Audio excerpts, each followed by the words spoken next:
So nakakatingin ko pa ba? Anyway, maulan. So, today nag-drawing ako ng isang drawing na medyo yellow. Kasi medyo, actually golden. Parang medyo mainitan ka naman.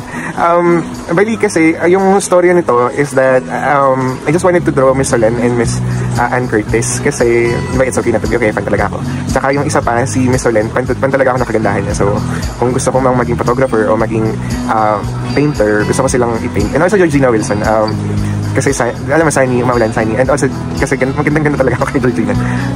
Also dito sa drawing na to features Erwan Yusaf and Nico Balsico. And si Phoenix, si Miss Pais Ganda. Kasi may concert sila. Dito ko na nilagay. Makakatipid ako.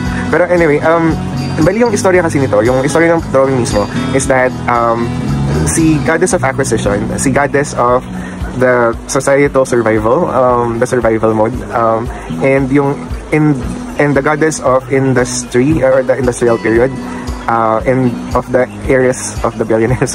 Kasi kumukha talaga siyang heiress si Georgina. Anyway, pinagsama-sama ko lang sila kasi magkakabarkada sila. So ginawa ko lang ng story.